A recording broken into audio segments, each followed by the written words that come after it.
What is up, members of my collector corps? It is I, Super Mario Zilla, or you could call me Vinny, and today we will be taking a look at the S.H.Figuarts Eleking.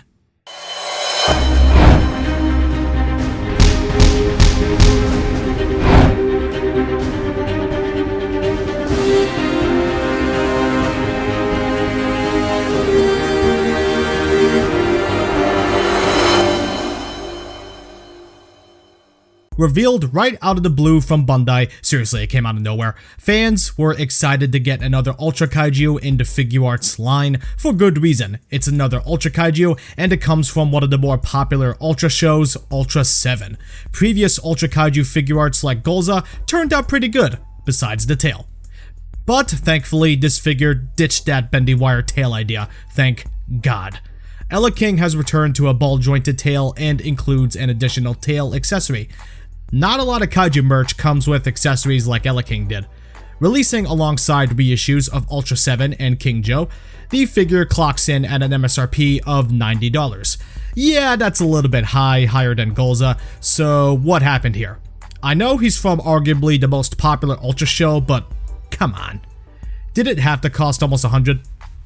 With that high price in mind, and not too many accessories, will this figure be worth grabbing? Sit back, get a snack, get some water, and let's see if this figure is worthy of a spot on your Ultraman shelf.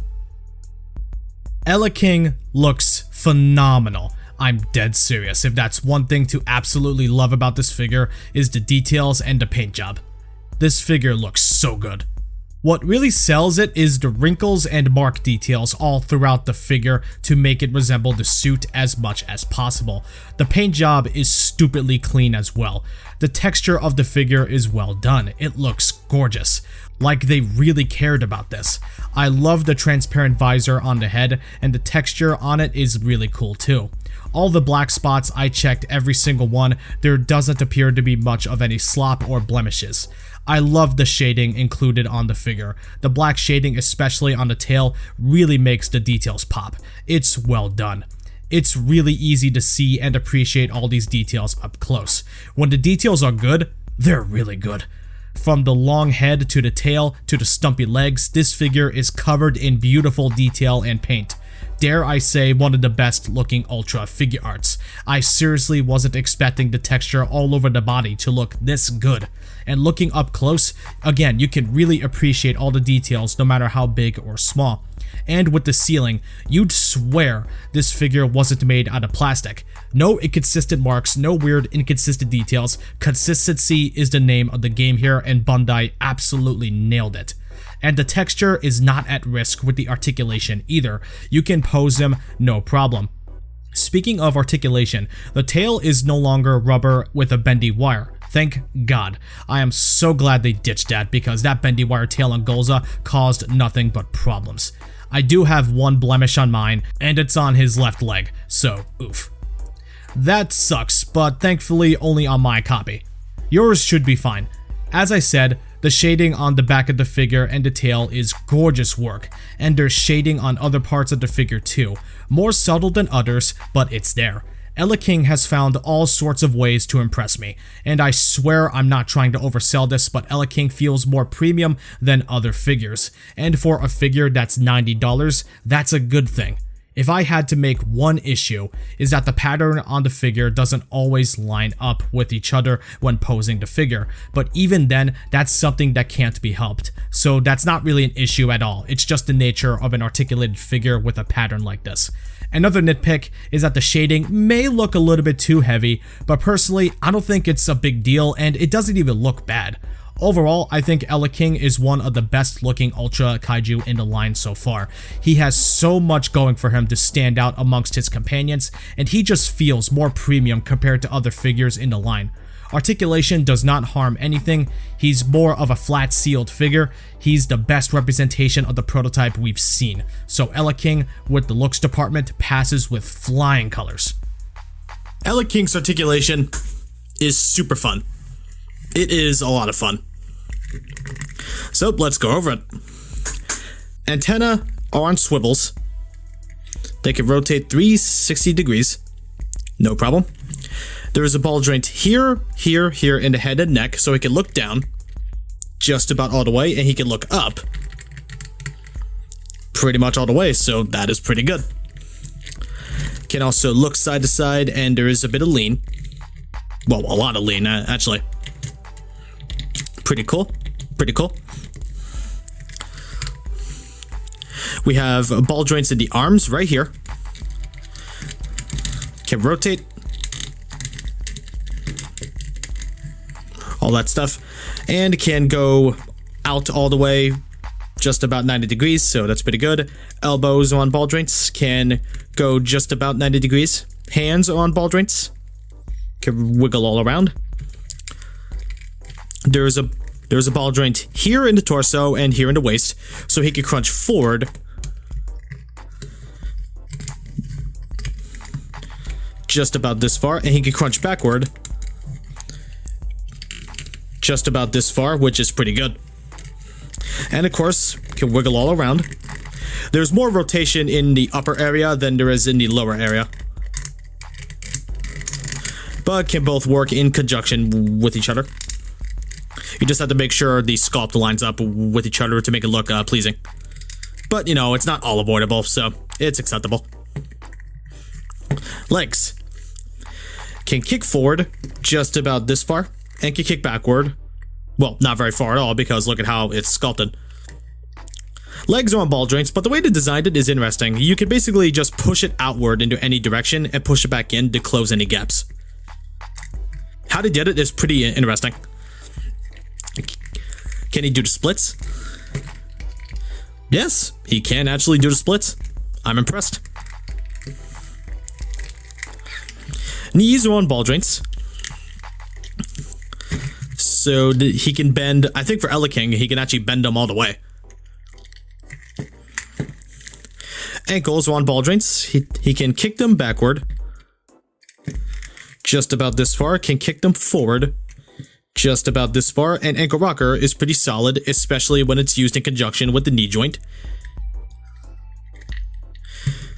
So, no problem putting him in more dynamic poses. His feet will be able to hold him up.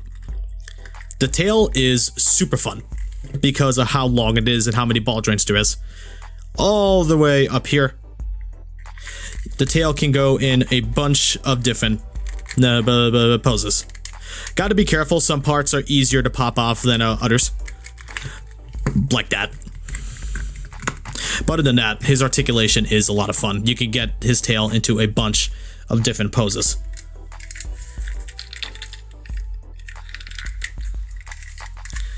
Super fun.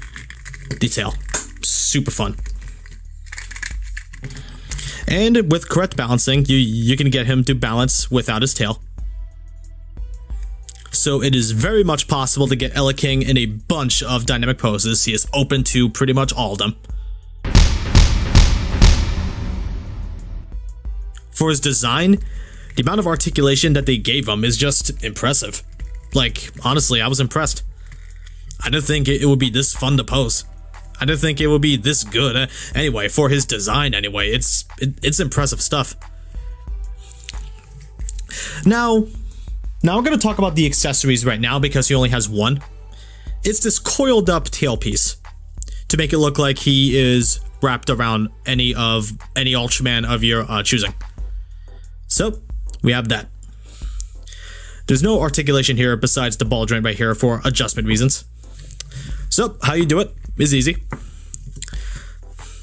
This part right here with this pattern, you see it? Pop it off right here.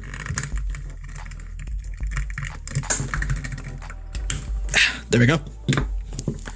And pop in the coiled tailpiece. A little bit hard to do the first time, but it's actually pretty easy. And any Ultraman if you're choosing. I have this guy right here. Well, he could go in like that, but he's supposed to go in with his arms in the tail. The tail is a bit flexible, so do not be afraid to not force it, but don't be afraid to fiddle with it. It is a bit flexible, so don't worry. And there we go. Yeah, that's pretty cool. I like that. I like that a lot. So, yeah, I wish he could have came with a beam, but the tail, this is pretty neat. You don't see a lot of monsters come with stuff like this, so I'm happy to have this. Now, taking Ultraman out should be pretty easy. Yep. Gotcha. And of course, it is easy to pop back on the other tail piece. So not only does Articulation get a pass, accessories can also get a pass too. Maybe he could have came with a bit more because of his price. So yeah, a little bit iffy with that. So, you know, this is cool, but maybe he could have came with a beam effect also. But still, I really do like the idea of the accessory we got here. That's really neat. So yeah, pretty cool. Here's a size comparison with other figures you may or may not own. Eleking is pretty tall, so he scales great with other Ultramen. I don't have Ultra 7 at the moment, so sorry about that. But still, he scales great with other Ultramen, Ultra Kaiju, and even Godzilla and Friends. Eleking also gets a pass with scale. This quickly became one of my favorite figures in my collection. I can gush over and over about his look and his articulation all day long, but if I wanted to, then this video would be way too long. Again, my only gripe is the lack of beam effect, but at least something was included, and it's a cool accessory too. And as I said, his awesome look and aesthetic makes that $90 easier to swallow. This may very well be the best Ultra Kaiju in the line so far, and I love every little bit of this figure so much. I recommend him to any fan of Ultra 7 or Ultraman in general. I promise he's worth it. I'm sorry if I'm overselling, but I can't help when a figure is good. If it's good, it's really good. In case that $90 MSRP is hard to swallow, then yeah, I recommend waiting for a sale.